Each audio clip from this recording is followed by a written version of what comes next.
Olá, tudo bom? Eu sou o Sandro e na aula de hoje nós vamos falar um pouquinho sobre juros. Bom, primeiro vamos conhecer essa palavra nova aí.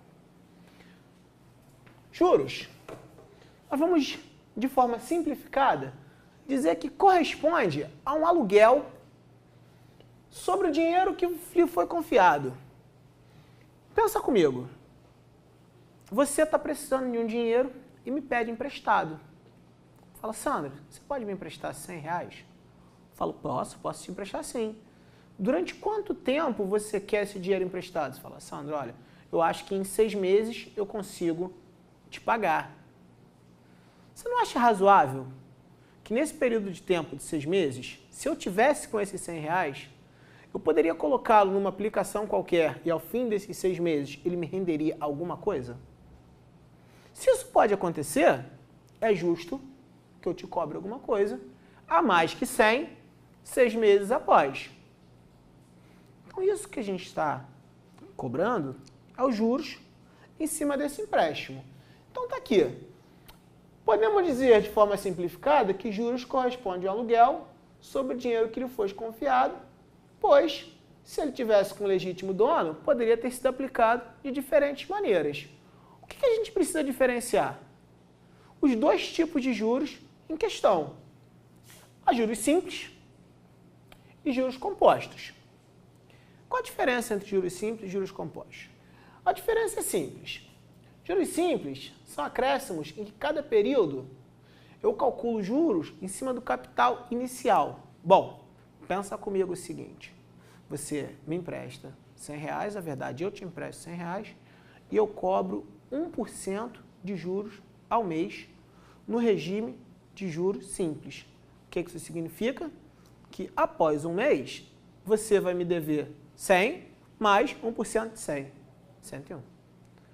Após 2 meses, eu vou aplicar de novo 1% em cima do capital inicial que eu te emprestei, que foi 100. Então, você vai me dever 100. Lá no primeiro já estava valendo 101, no primeiro mês. Como eu aplico juros lá em cima de 100 de novo, você me deve mais R$1 pelo segundo mês. Ao fim do segundo mês, você me deve, então, R$102. Se você demora 3 meses para me pagar, é uma coisa. Aplica mais 1% lá no capital inicial emprestado, nos R$100.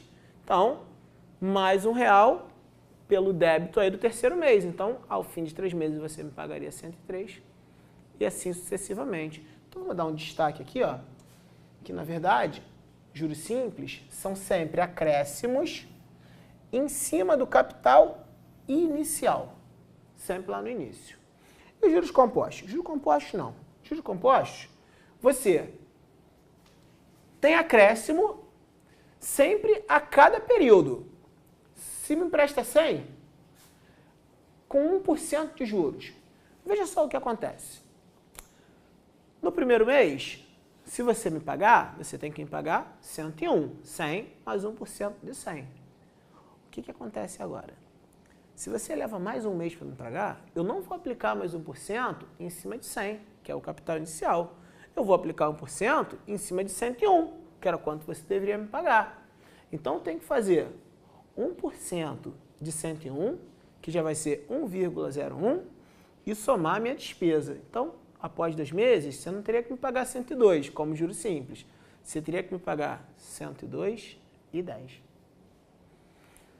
Ao fim do terceiro mês, a mesma coisa. Eu aplico 1% em cima do que você estaria me devendo no segundo mês. Então, eu vou calcular 1% de 102,10 e vou aumentar a minha despesa, que certamente vai dar mais do que 103. Vamos ver isso com um exemplo mais claro. Eu tenho aqui juros simples e juros compostos. O meu exemplo é o seguinte. Eu tenho um capital de R$1.000 e ele vai ser aplicado em um período de 3 meses. Eu quero verificar como é que vai ficar esse capital com um empréstimo a juros simples, ou seja, com acréscimo de 100% ao mês. Falar que esse capital está sendo acrescido 100% ao mês é a mesma coisa que falar que eu estou usando juros simples de 10% ao mês. A taxa de juros simples de 10% ao mês. Vamos verificar. Acompanha. Eu tenho 1.000. Após um mês, então 0. Hoje, apliquei 1.000. Após um mês, quanto eu vou ter lá com essa minha aplicação? 1.000 mais 10% de 1.000, que é o acréscimo de 100 que eu falei. Então aqui representa o meu acréscimo. Está aqui. R$100. Já no segundo mês, eu vou ter de novo um acréscimo de R$100, porque eu estou aplicando juros em cima de 1.000, 10% de 1.000, 100. Aí eu coloco aqui o mesmo acréscimo. R$100. No terceiro mês, eu tenho de novo um acréscimo de R$100. Está aqui. O que eu fiz questão de destacar para vocês é que aqui com juros simples, os acréscimos são sempre iguais. Então, todo mês eu estou acrescentando nesse dinheiro que foi aplicado R$100. Isso é juros simples. Agora vamos verificar como é que isso funciona em juros compostos. Bom, você aplica R$1.000. Só que agora você tem uma taxa de juros de 10% ao mês. Lembrando que juros compostos, o que a gente chama de juros sobre juros. Eu vou sempre calcular os juros em cima do capital acumulado. Então pensa lá, tenho 1.000. Após um mês, eu tenho o mesmo acréscimo de juros simples, R$100. Muito bem. Agora, eu aplico 10% de juros. Eu multiplico por 1,1 essa quantia aqui, que é de 1.100. Se eu multiplicar 1.100 por 1,1, eu vou chegar a 1.210. Se eu chegar a 1.210, repara, o acréscimo já não foi mais de R$100. Foi de 110. Tá certo? Agora vamos pensar. Para o terceiro mês, ou seja, passa mais um mês, eu vou multiplicar 1.210 por 1,1. Lembrando, multiplicar de 1 por 1,1 é aumentar em 10%. Então eu multiplico 1.210 por 1,1. O meu acréscimo aqui não é de 100, nem de 110. Vai ser um acréscimo de quanto? Bom, pensa comigo. Eu tenho 1.210 e vou aumentar 10%. Aumentar 10% é fácil, ó. 10% de 1.210 é 121. Então, o meu acréscimo foi de R$121.